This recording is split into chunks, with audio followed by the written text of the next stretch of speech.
ഒരു നായകനെയും കൊണ്ട് ഞാൻ പിന്നെയും വന്നു കേട്ടോ. അപ്പോൾ ഈ വേഷഭൂഷാദികളെല്ലാം ഒന്ന് മാറ്റണം കേട്ടോ. ബാക്കി ഞാൻ വോയിസ് ഓവർ ചെയ്യാവേ. കാരണം ഇങ്ങനെ ഇച്ചിരി ലോങ് പ്രോസസ്സാണ്. ഇന്നലെ സാരി ഡ്രൈപ്പ് ചെയ്യുന്ന കണ്ടില്ലേ, അപ്പം ബാക്കി ഇന്ന് ഇടാം കേട്ടോ. ഈ സാധനം എല്ലാം മറ്റേ വേഷഭൂഷാദികളും കാര്യങ്ങളും എല്ലാം മോതിരം കാണാനില്ലേ, ഞാൻ അതും കൂടെ തപ്പി കണ്ടുപിടിക്കും. അതാണ് വേണ്ട അവസാനം ആദ്യത്തെ ഡ്യൂട്ടി അല്ലേ. അപ്പോൾ നമുക്ക് ഫസ്റ്റ് ചെയ്യുന്ന വേണം ഒന്ന്, പിന്നെ പിന്നെ കമ്മലും കഴിഞ്ഞു ഓക്കെ ആട്ടോ. അപ്പം ബാക്കി വഴിയേ വേണം. ഓക്കെ, എല്ലാവരോടും നന്ദിയും സന്തോഷവും അതുപോലെ തന്നെ ക്ഷമയും ചോദിച്ചുകൊണ്ടാട്ടോ തുടങ്ങുന്നത്.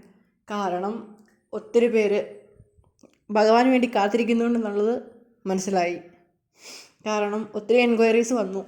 എനിക്ക് തോന്നുന്നൊരു 30-40 പേരോളം എനിക്ക് DM ചെയ്തു, എൻ്റെ വീഡിയോ ഒന്നും കാണാത്തേ എന്നുള്ളത്.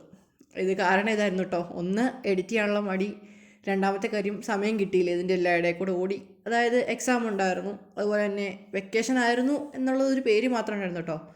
കാരണം അത്യാവശ്യം കുറച്ച് തിരക്കുകൾ അതിൻ്റെ ഇടയ്ക്ക് വന്നായിരുന്നു. അതുകൊണ്ട് തന്നെ അതിൽ എൻഗേജ്ഡ് ആയിപ്പോയി, എഡിറ്റ് ചെയ്യാൻ പറ്റിയില്ല. ഈ ഒരു വീഡിയോ എന്ന് പറയുന്നത് ഏപ്രിലിൽ ഷൂട്ട് ചെയ്ത് വെച്ചിരുന്ന, എല്ലാവർക്കും വേണ്ടി ഷൂട്ട് ചെയ്ത് വെച്ചിരുന്നു, ഇടാമല്ലോ എന്ന് കരുതി. പക്ഷേ ഇടാൻ സാധിച്ചില്ല. അതിലെല്ലോട് ഞാൻ ക്ഷമ ചോദിക്കുന്നുണ്ട് കേട്ടോ.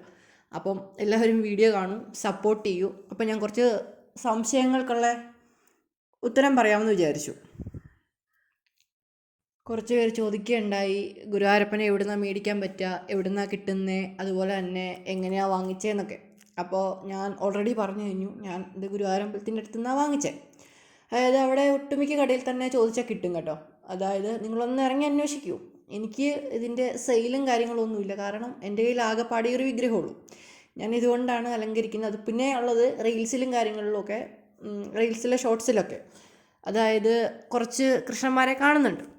എല്ലാം എൻ്റെ കൃഷ്ണനാണ്, പക്ഷെ എനിക്ക് ഗിഫ്റ്റായിട്ടൊക്കെ കിട്ടിയ കൃഷ്ണനാട്ടോ. അല്ലാതെ വേറെ കൃഷ്ണനെ ഞാൻ മേടിച്ചതായിട്ട് വേറെ ഇല്ല. ആകെ ഒരൊറ്റ കൃഷ്ണനെ ഞാൻ വാങ്ങിച്ചേ. ബാക്കിയെല്ലാം പുള്ളിക്കാരൻ്റെ ഭാഗ്യം, പുള്ളിക്കാരൻ തരുന്നു, ഭഗവാന്റെ കാരുണ്യം, അത്രേ പറയാൻ പറ്റുള്ളൂ കേട്ടോ.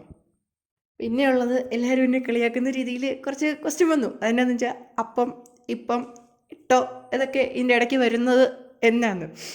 അതായത് ഞാനൊരു കോട്ടയംകാരനാണ്, കോട്ടയം സ്ലാങ്ങാണ്, അതിൻ്റെ നാടൻ ഭാഷയുടെ ഒരു രീതിയാണ്. അല്ലാതെ ഞാനായിട്ട് കയ്യിൽ നിന്ന് ക്യൂട്ട്നെസ് വാരിയിട്ടതല്ല കേട്ടോ. അല്ലാതെ വേറൊന്നും നിങ്ങൾ വിചാരിക്കരുത്. അതാണ് എനിക്ക് പറയാനുള്ളത്.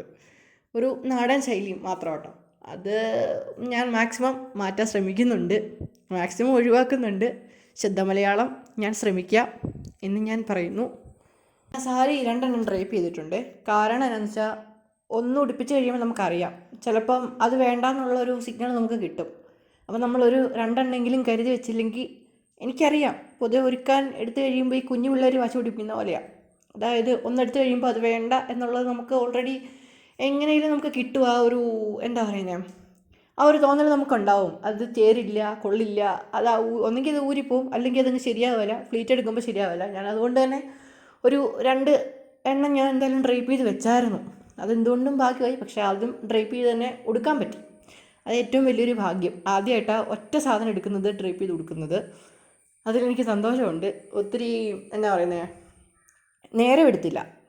ഇല്ലെങ്കിൽ എങ്ങനെ പോയാലും ഒരു 2 മണിക്കൂർ 3 മണിക്കൂറോളം എടുക്കും ഈ ഒരു ചടങ്ങ് തീരാൻ വേണ്ടി.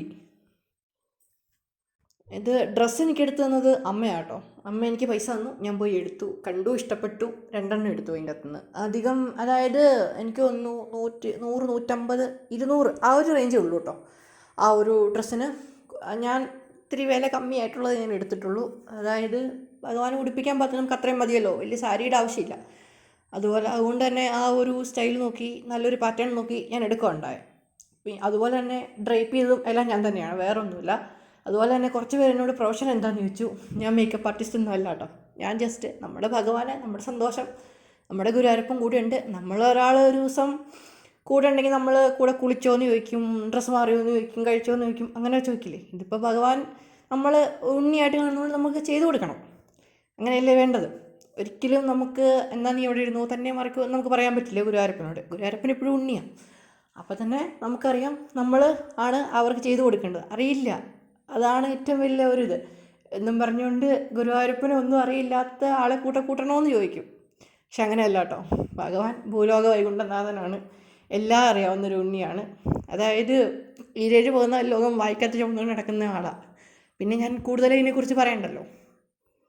അടുത്തതെന്ന് പറയുന്നത് എങ്ങനെ ഗുരുവായൂരപ്പൻ കൂടെ കൂടി, എന്നോട്ടാണ് ഗുരുവായൂരപ്പനെ അറിഞ്ഞു തുടങ്ങിയത്, എന്നോട്ടാണ് ഗുരുവായൂരപ്പൻ ഇത്ര ഇൻഫ്ലുവൻസർ ആയെന്നൊക്കെയാണ് എന്നോട് അടുത്ത ചോദ്യം വന്നത്.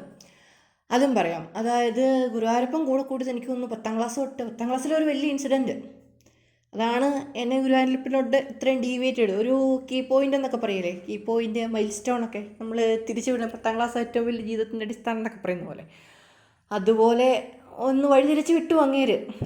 അത് ഒരു ഇൻസിഡൻ്റ് ആണോയെന്ന് വെച്ചാൽ ചിലർ ചിരിക്കും, ചിലർക്ക് സങ്കടം വരും, ചിലർക്ക് ആ മാനസികാവസ്ഥ മനസ്സിലാവും. പക്ഷേ ആ ഒരു എനിക്ക് ഉൾക്കൊള്ളാൻ പറ്റാത്ത കുറച്ച് കാര്യങ്ങൾ വന്നു. അതുപോലെ തന്നെ ആ സമയത്ത് ഭഗവാൻ എന്നെ ഏറ്റവും കൂടുതൽ ഇൻഫ്ലുവൻസ് ചെയ്തു എന്നുള്ളതാണ് അതിൻ്റെ അകത്ത് പറയുന്ന ഒരു കീ പോയിൻ്റ് എന്ന് പറയുന്നത്. ആ ഒരു ഇൻസിഡൻറ്റ് ഭഗവാനിലോട്ട് തിരിച്ചു വിട്ടത് കൊണ്ട് തന്നെ എനിക്ക് ആ ഒരു നല്ല ഇൻസിഡൻ്റ് ആയിട്ട് കാണാനേ എനിക്ക് ഇഷ്ടമുള്ളൂ. മോശമാണെങ്കിൽ ഞാനത് മറക്കാൻ ശ്രമിക്കുന്നൊരു ഇൻസിഡൻറ്റ്, അതുപോട്ടെ, ഞാനത് വിടുന്നു. ഗുരുവായൂരപ്പനാണ് എൻ്റെ ജീവിതത്തിനെ ഫുൾ ഇൻഫ്ലുവൻസ് ചെയ്തതെന്ന് ഞാൻ പറയും. കാരണം കണ്ണും പൊട്ടി പറയാൻ പറ്റും, ഇന്ന് ഞാൻ ജീവിച്ചിരിക്കുന്നുണ്ടെങ്കിൽ അതിന് കാരണക്കാരൻ ഗുരുവായൂരപ്പനാണ്. പല ഇൻസിഡൻറ്റിൽ നിന്നും നമ്മളെ ഇങ്ങനെ മുടിയെ പിടിച്ച് വലിച്ച് മാറ്റില്ലേ, അമ്മ അതിലൊരു മാറ്റമാണ് മാറ്റിയത്. തളർന്ന് വീഴുന്ന സമയത്തൊക്കെ ഒരു താങ്ങായി നിൽക്കുക എന്ന് പറയല്ലേ, ഇന്ന് പറഞ്ഞ പോലെയായിരുന്നു. ഒരു സൈഡ് തളർന്ന് വീഴുമ്പോൾ അപ്പുറത്തെ സൈഡിൽ താങ്ങി നിർത്തിയത് ഗുരുവായൂരപ്പനായിരുന്നു കേട്ടോ. ഏറ്റവും കൂടുതൽ മനോധൈര്യം കീപ്പ് ചെയ്യാൻ പഠിപ്പിച്ചത് ഗുരുവായൂരപ്പനാണ്. മനോധൈര്യം ഉണ്ടെങ്കിൽ നമുക്ക് എവിടെ എത്താം എന്ന് തീരുമാനിച്ചു. ഇന്ന് ഞാൻ ഈ ഒരു സ്റ്റേറ്റിൽ നിൽക്കുന്നുണ്ടെങ്കിൽ അതിന് കാരണക്കാരൻ ഗുരുവായൂരപ്പൻ തന്നെയാണ്. കാരണം അങ്ങനെയാണ്. അത് എത്രത്തോളം എനിക്ക് പറഞ്ഞ് കേൾപ്പിക്കാൻ പറ്റുമെന്ന് എനിക്കറിയില്ല, പക്ഷെ ഞാൻ അത് കാര്യമായിട്ട് തുറന്നു പറയുക കേട്ടോ. ഗുരുവായൂരപ്പൻ കൂടെ ഉണ്ടെങ്കിൽ നമുക്ക് തോൽവി നിശ്ചയമാണ്. കാരണം എന്താ, നമ്മൾ പലയിടത്തും തോറ്റ് എന്ന് കഴിയുമ്പം ഗുരുവായൂരപ്പനൊന്ന് തിരിഞ്ഞു നോക്കാൻ പറയും. എന്തിനാ, ആ തോക്കുന്നിടത്തെ ആ വീക്ക്നെസ്സിനെ കറക്റ്റ് ചെയ്ത് കഴിയുമ്പോൾ പിന്നെ നമുക്ക് ആ വീക്ക്നെസ്സിനെ നമുക്ക് അവിടെ ഇല്ലായ്മ ചെയ്യില്ല. ആ വീക്ക്നെസ്സിനെ അവിടെ ഇല്ലാതെ ചെയ്ത് കഴിഞ്ഞാൽ നമുക്ക് അവിടെ ഓരോ പഴിയും നമ്മൾ കയറിക്കൊണ്ടിരിക്കുക. പക്ഷേ അവസാന തോൽവിയും കൂടെ കഴിഞ്ഞ് കഴിയുമ്പോൾ നമ്മളത് കറക്റ്റ് ചെയ്ത് കഴിയുമ്പോഴുണ്ടല്ലോ വിജയം എന്ന് പറയുന്നത് തൊട്ടടുത്ത് നിൽക്കുന്ന പോലെ ആയിരിക്കും. നമ്മളായിരിക്കും ഫസ്റ്റ് നിൽക്കുക എന്ന് പറയല്ലേ എന്ന് പറഞ്ഞ പോലെ. അതുപോലെയാണ് ഗുരുവായൂരപ്പൻ. നമുക്ക് ബാക്ക് ബോൺ ആയിട്ട് നിന്നിട്ട് നീ പൊയ്ക്കോ എന്ന് പറയും. നമ്മൾ വീഴും തോറും നമ്മളെ കുത്തിയേപ്പിച്ച് നമ്മളെ തന്നെ എഴുന്നേൽപ്പിക്കാൻ പ്രാപ്തനാക്കും. ഭഗവാൻ അവിടെ ചിരിച്ചുകൊണ്ട് നിൽക്കുകയുള്ളൂ എന്ന് നമ്മളെപ്പോഴും പറയുമെങ്കിലും ഭഗവാനാണ് ശരിക്കും ബാക്ക് ബോൺ ആയിട്ട് അവിടെ ആക്ട് ചെയ്യുന്നത്. അത് ശരിക്കും നമുക്ക് ഗുരുവായൂരപ്പനെ മനസ്സിലാക്കി കഴിഞ്ഞാൽ അറിയാൻ സാധിക്കും. ഏറ്റവും കൂടുതൽ ഇൻഫ്ലുവൻസ് ചെയ്ത ഒരാളാണ് അങ്ങനെ. അടുത്ത ചോദ്യം എന്ന് പറയുന്നത് ഗുരുവായൂരടുത്താണോ വീട്, എല്ലാ മാസവും ഗുരുവായൂരപ്പനെ തൊഴാറുണ്ടോ എന്നൊക്കെയാണ് ചോദ്യം വരുന്നത്.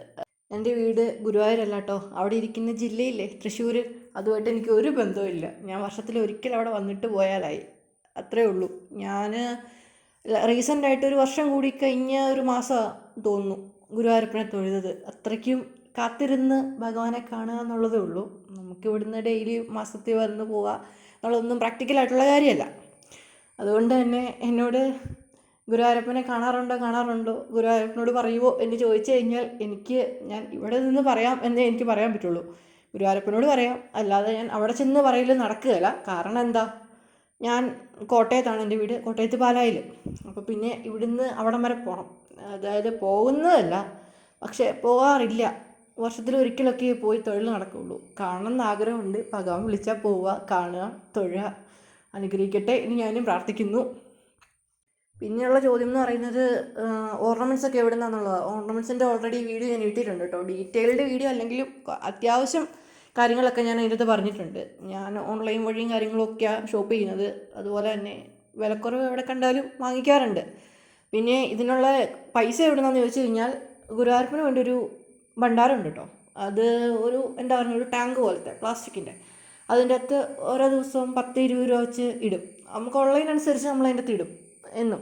അതായത് ഇപ്പോൾ വിഷു, ഓണം അങ്ങനെയുള്ള എന്തെങ്കിലും ഒരു വിശേഷ ദിവസങ്ങൾ വരുമ്പം അതിന് മുന്നോടിയായിട്ട് തന്നെ സാധനങ്ങളൊക്കെ മേടിക്കാനൊക്കെ ആയിട്ട് ഭഗവാന് വേണ്ടി അതിൻ്റെ അകത്ത് നിന്നാണ് പൊട്ടിച്ചെടുക്കാറ് പതിവ്. അല്ലെങ്കിൽ നമുക്ക് വേണ്ടിയുള്ളത് വേറെ നമ്മൾ കരുതും, ഭഗവാന് വേണ്ടിയുള്ളത് ഭഗവാന് വേണ്ടി സൂക്ഷിച്ച് വെച്ചേക്കും. അതിൻ്റെ അകത്ത് നിന്ന് കരുതി മേടിക്കാറാണ് പതിവ്, നമ്മളുടെ ഒരു പങ്ക് എന്നുള്ള രീതിയിൽ.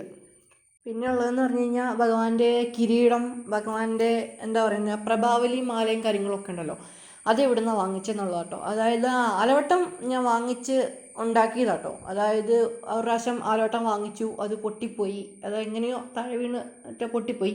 അതിൻ്റെ മയിൽപ്പീലിയൊക്കെ എനിക്ക് കളയാൻ മടിയായിരുന്നു. ഇനി അതൊക്കെ റീയൂസ് ചെയ്ത് ഒരു ആലവട്ടം ഉണ്ടാക്കി. അതുപോലെ തന്നെ പ്രഭാവലിയും അതുപോലെ തന്നെ ഉണ്ടാക്കിയതാണ്. ഒരു റിങ് ഉണ്ടായിരുന്നു, എവിടുന്നോ കിട്ടിയൊരു റിങ്. ഇതുപോലെ ഓരോരോ എവിടുന്നേലൊക്കെ സാധനങ്ങൾ കിട്ടുമ്പം അത് വെച്ച് ഉണ്ടാക്കുന്നതാണ്. പിന്നെ ഉള്ളത് കിരീടവും ഞാൻ ഉണ്ടാക്കിയതാണ് കേട്ടോ. അതായത് ഇപ്പോൾ ചാർജ് ചെയ്തിരിക്കുന്ന കിരീടം എന്ന് പറയുന്നത് എനിക്ക് തോന്നുന്നു ക്ലേ വെച്ച്, ഹോം മെയ്ഡ് ക്ലേ ഇല്ല, ഹോം മെയ്ഡ് അല്ല, എയർ ഡ്രൈ ക്ലേ വെച്ച് നിർമ്മിച്ചാണ്. ഗോൾഡൻ പെയിൻറ്റും പിന്നെ ഗോൾഡൻ ഷീറ്റ്, പിന്നെ കുറച്ച് കുത്തുകൾ, അതൊക്കെ ഉള്ളൂ അലങ്കാരമായിട്ട്. വേറെ ഹെവി ആയിട്ട് എംബോസിങ് ആ ഒരു പരിപാടിയൊന്നുമില്ല അതിൽ. നോർമലി ഒട്ടിച്ചേക്കുന്ന കാര്യമേ ഉള്ളൂ. ഇതാണ് ഫൈനൽ ലുക്ക്. ഇനി പൂജാമുറിയിലുള്ള ലുക്കും ഇതിൻ്റെ അകത്ത് ആഡ് ചെയ്തിട്ടുണ്ട്. അപ്പോൾ ഇനി എന്തെങ്കിലും സംശയം ഉണ്ടെങ്കിൽ കമൻറ്റ് ചെയ്യാൻ മറക്കരുത്. എന്നെക്കൊണ്ട് പറ്റുന്നതാണെങ്കിൽ ഞാൻ എന്തായാലും റിപ്ലൈ തരുന്നതായിരിക്കും. അതുപോലെ എന്നെ ഫോളോ ചെയ്യുക, സപ്പോർട്ട് ചെയ്യുക, നിങ്ങളെക്കൊണ്ടാകുന്ന വിധം ഭഗവാനെ സ്തുതിക്കുക. അപ്പോൾ അടുത്ത വീഡിയോ ആയിട്ട് വീണ്ടും കാണാം.